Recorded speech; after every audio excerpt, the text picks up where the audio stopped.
வணக்கம். ஈராமநாதபுரம் மர்மம் ஒரு சிறப்பு புலனாய்வு தொகுப்புக்கு உங்களை வரவேற்கிறேன். இன்னைக்கு ஒரு புலனாய்வு பத்திரிகையாளரோட பார்வையில உறைந்து போகச் செய்யும் ஒரு மர்மமான சம்பவத்தோட பின்னணியை நாம அலச போறோம். ஈராமநாதபுரம்னாலே நமக்கு அந்த அமைதியான கடலோர பகுதி தான் ஞாபகத்துக்கு வரும் இல்லையா? ஆனா அங்கு நடந்த ஒரு சம்பவம் ஒட்டுமொத்த மாவட்டத்தையுமே அதிர வச்சிருக்கு. கேட்க ஒரு சினிமா கதை மாதிரி தோணலாம், ஆனா இது நிஜமாவே நடந்த ஒரு திட்டமிட்ட கொடூர குற்றத்தோட பின்னணி.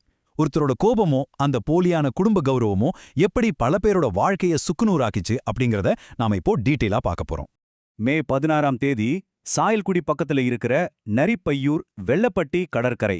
காலையில அந்த அலைகளோட சத்தத்துல ரொம்ப ரம்யமா இருக்க வேண்டிய ஒரு இடம் அது. ஆனா அன்னைக்கு காலையில அங்க போன மக்கள் அப்படியே பதறி போய் நிக்கறாங்க. ஏன் தெரியுமா? அங்க ஒரு இளைஞர் அசைவற்று கிடந்திருக்கிறாரு. கிட்ட போய் பார்த்தாதான் தெரியுது அவர் உயிரோட இல்ல, அது ஒரு சடலம் அப்படின்னு. இந்த ஒற்றை சம்பவம் எப்படி ஒரே நாள்ல ஒரு குடும்பத்தை சிதைச்சுது அப்படிங்கறத இங்க இருந்து தான் நம்ம விசாரிக்க தொடங்க போறோம். இப்போ இயல்பாவே நம்ம மனசுல ஒரு பெரிய கேள்வி எழும். ராமநாதபுரத்துல உண்மையிலேயே என்னதான் நடந்துச்சு? இது ஏதோ கால் தவறி விழுந்த சாதாரண விபத்தா, இல்ல கடல்ல மூழ்கி இறந்த ஒரு தற்செயலான நிகழ்வா? இந்த ஆரம்ப புள்ளி நம்மள ரொம்ப ஆழமான ஒரு இருண்ட மர்மத்துக்குள்ள இழுத்துட்டு போகுது. இந்த விசாரணையில நமக்கு கிடைச்ச தடயங்களை வச்சு அடுக்கடுக்கா இந்த மர்மத்தோட முடிச்சுக்களை நாம அவிழ்க்க போறோம். தயாரா இருங்க. பகுதி 1, அதிர்ச்சி அளிக்கும் கண்டுபிடிப்பு, கடற்கரையில் ஒரு சடலம். இப்போ மக்கள் கொடுத்த தகவலோட அடிப்படையில வாலிநோக்கம் மரைன் போலீஸ் ஸ்பாட்டுக்கு வராங்க. எந்த ஒரு விசாரணையிலையும் இதுதான் மிக முக்கியமான முதல் கட்டம். தடயங்கள் அழிஞ்சு போறதுக்கு முன்னாடியே போலீஸ் களத்துல இறங்கி தங்களோட தீவிர விசாரணைய ஆரம்பிக்கிறாங்க. அந்த சடலம் யாருடையதுன்னு போலீஸ் உடனே கண்டுபிடிக்கிறாங்க. அவரு பேரு சிலம்பரசன், வயசு 35, கனிராஜபுரத்தைச் சேர்ந்தவர். அவர் என்ன வேலை செஞ்சிட்டு இருந்தாருன்னு பார்த்தா அவர் ஒரு பில்டிங் கான்ட்ராக்டர். அதே சமயம் மீனவராகவும் இருந்திருக்காரு. ரொம்ப சாதாரணமான தன்னோட அன்றாட வாழ்க்கைய வாழ்ந்துட்டு இருந்த ஒரு மனுஷன். அப்படிப்பட்ட ஒருத்தருக்கு ஏன் இப்படி ஒரு பயங்கரமான நிலைமை வரணும்? இதுதான் அடுத்த கட்ட விசாரணையோட மையப்புள்ளியா மாறுது. சடலத்தை மீட்ட வாலிநோக்கம் மரைன் போலீஸ் உடனே அதை போஸ்ட்மார்ட்டமுக்கு அனுப்பி வைக்கிறாங்க. அந்த ரிப்போர்ட் வந்த உடனே தான் கேஸ்ல ஒரு பெரிய ட்விஸ்ட் வருது. சிலம்பரசனோட உடல் முழுவதுமே ரொம்ப பலத்த காயங்கள் இருந்திருக்கு. இந்த ரிப்போர்ட் மூலமா இது கடல்ல மூழ்கி நடந்த விபத்து கிடையாது, இது ரொம்ப கொடூரமான முன்கூட்டிய திட்டமிடப்பட்ட படுகொலை அப்படிங்கறத மருத்துவ பரிசோதனை ஆணித்தரமா உறுதிப்படுத்துது. ஆக இப்போ போலீஸோட விசாரணை அடுத்த கட்டத்துக்கு நகருது. ஒரு சாதாரண பில்டிங் கான்ட்ராக்டர், அதுவும் ஒரு மீனவரை இவ்ளோ கொடூரமா கொலை செய்ய வேண்டிய அவசியம் யாருக்கு வந்திருக்கும்? சிலம்பரசனை கொலை செய்ய நினைத்தது யார்? அவருக்கு பிசினஸ்ல ஏதாவது எதிரிகள் இருந்தாங்களா, இல்ல ஏதாவது தனிப்பட்ட முன்விரோதம் காரணமா? போலீஸோட தேடுதல் வேட்டை இந்த ஒரு கேள்வியை சுத்தி விரிவடைய ஆரம்பிக்குது. பகுதி 2, நோக்கத்தை வெளிக்கொணர்தல், கொலைக்கான பகீர் பின்னணி. இப்போ இந்த மர்மத்தோட ஆணிவேரை தேடி போவோம். ஒரு தனிப்பட்ட வாழ்க்கை பிரச்சனை எப்படி இந்த கொலையோட சம்பந்தப்பட்டிருக்குன்னு இது நமக்கு காட்டும். ஒரு கொலையோட பின்னணியில இருக்கிற நோக்கம், அதாவது மோட்டிவ் என்னன்னு கண்டுபிடிக்கிறது தான் ஒரு கிரைம் இன்வெஸ்டிகேஷன்ல ரொம்ப முக்கியமான விஷயம் இல்லையா? இந்த கேஸ்ல இருக்கிற சிக்கலான உறவு முறைகளை நாம முதல்ல புரிஞ்சுக்கணும். கன்னிராஜபுரத்துல வசித்து வந்த ஒரு கைப்பெண்ணுக்கும் சிலம்பரசனுக்கும் இடையில ரொம்ப நாளாவே ஒரு முறையற்ற உறவு இருந்திருக்கு. இதுதான் மொத்த பிரச்சனைக்கும் மையப்புள்ளி. அந்த பெண்ணோட அண்ணன் தான் செல்வலிங்கம். தன்னோட குடும்ப கௌரவத்துக்கு இது ரொம்ப பெரிய இழுக்கு நினைச்ச செல்வலிங்கத்துக்கும் சிலம்பரசனுக்கும் இடையில ரொம்ப காலமாவே பெரிய மோதல் இருந்துட்டு வந்ததை போலீஸ் கண்டுபிடிக்கிறாங்க. நிலைமை எப்படி ஒரு டேஞ்சரஸான கட்டத்தை எட்டுதுன்னு பாருங்க. அண்ணன் செல்வலிங்கம் தன் தங்கையுடான இந்த தொடர்பை உடனே கட் பண்ணிக்கணும்னு சிலம்பரசனை பலமுறை ரொம்ப கடுமையா எச்சரிக்கிறாரு. ஆனா சிலம்பரசனோ அந்த உறவை முறிக்க முடியாதுன்னு திட்டவட்டமா மறுத்துடுறாரு. அது மட்டும் இல்லாம அந்த பெண்ணையே தனக்கு கல்யாணம் பண்ணி வைங்கன்னு சொல்லி செல்வலிங்கத்துக்கிட்டேயே வற்புறுத்துறாரு. இது எப்படி இருக்குன்னா எரியிற நெருப்புல எண்ணெயை ஊத்துன மாதிரி ஆயிடுது.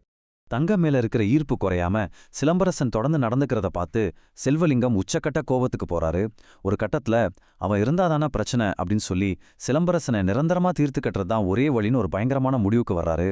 ஒரு தவறான கௌரவ பிரச்சனை ஒரு சாதாரண மனுஷனை எப்படி ஒரு கொலைகாரனா மாத்துதுன்னு பாத்தீங்களா?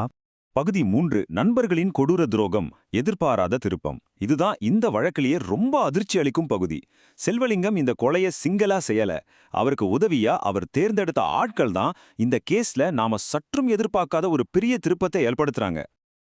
இதை கேட்கும் போதே உண்மையிலே நமக்கு பகீர்னு இருக்கும். செல்வலிங்கம் இந்த கொடூர கொலையை செய்ய தேடி போனது வேற யாரையும் கிடையாது, சிலம்பரசனோட ரொம்ப ரொம்ப நெருங்கிய நண்பர்களான மாரிமுத்து அப்புறம் ரமேஷ் கண்ணன் ஆகிய 2 பேரை தான். காசுக்காக தன்னோட சொந்த நண்பனுக்கே துரோகம் செய்ய அவங்க 2 பேரும் ஒத்துக்கிறாங்க. நண்பர்கள் கூப்பிட்டா சிலம்பரசன் கண்டிப்பா வருவான், எவ்வித சந்தேகமும் படமாட்டான் அப்படிங்கறத செல்வலிங்கம் ரொம்ப துல்லியமா பிளான் பண்ணிருக்காரு. மே 15ஆம் தேதி நைட்டு என்ன நடந்துச்சுன்னு ஒரு டைம்லைன் மூலமா பார்ப்போம். நைட் 8 மணிக்கு மச்சான் ட்ரீட் இருக்கு வாடான்னு சொல்லி நண்பர்கள் என்ற போர்வையில சிலம்பரசனை வெள்ளப்பட்டி பீச்சுக்கு சரக்கடிக்க கூப்பிடுறாங்க. கொஞ்சம் கூட சந்தேகப்படாம அவரும் போறாரு. நைட்டு 10 மணிக்கு திட்டமிட்டபடி அவருக்கு அளவுக்கு அதிகமா சரக்கு ஊத்தி கொடுக்குறாங்க. அவர் முழு போதையிலே நிலை தடுமாறி இருக்கும்போது கரெக்டா அங்க செல்வலிங்கம் வரவழைக்கப்படுறாரு.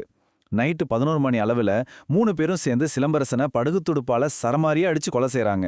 அப்புறம் தடயத்தை மறைக்க அந்த சடலத்தை நள்ளிரவு 12 மணிக்கு தூக்கி கடல்ல வீசுறாங்க. பணத்துக்காக ஒரு மனிதன் எந்த எல்லைக்கு வேணாலும் போவான்னு இது காட்டுது.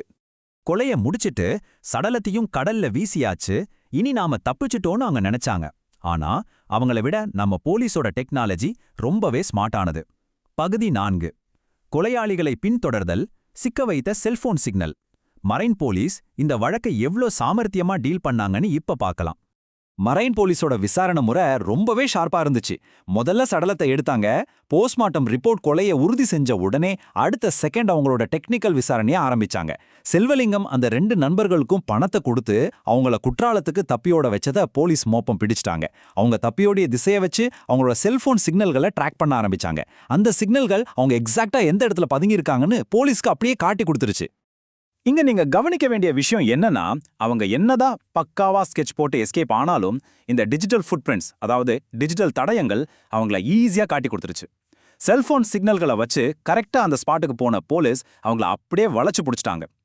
மாட்டிக்கிட்டதுக்கு அப்புறம் போலீஸ் அவங்க ஸ்டைல்ல விசாரிச்சதும் குற்றத்தை முழுமையா ஒத்துக்கிட்டாங்க.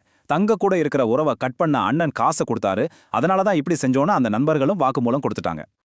இந்த ஒட்டுமொத்த புலனாய்வும் கடைசியில ஒரு முடிவுக்கு வந்துருச்சு. குற்றவாளிகள் 3 பேரும், அதாவது அண்ணன் செல்வலிங்கம், நண்பர்கள் மாரிமுத்து, ரமேஷ் கண்ணன் ஆகிய 3 பேரையும் போலீஸ் அரெஸ்ட் பண்ணிட்டாங்க. இப்போ அவங்க 3 பேரும் ஜெயில்ல கம்பி எண்ணிட்டு இருக்காங்க. சடலம் கரையொதுங்கின சில மணி நேரங்கள்லயே ரொம்ப சாமர்த்தியமா அறிவியல் ரீதியான தடயங்கள் மற்றும் செல்போன் சிக்னல்களை வச்சு ஸ்பீடா செயல்பட்ட மரைன் போலீஸோட இந்த வேலை உண்மையிலேயே பாராட்டப்பட வேண்டிய ஒண்ணு. இறுதியா பாத்தீங்கன்னா இந்த ஒட்டுமொத்த சம்பவமும் நம்மள ரொம்ப ஆழமா சிந்திக்க வைக்குது. ஒருத்தரோட பிடிவாதம், இன்னொருத்தரோட அந்த போலியான கௌரவ பிரச்சனை, இதுதான் இந்த கொடூர படுகொலைக்கு முக்கிய காரணம்.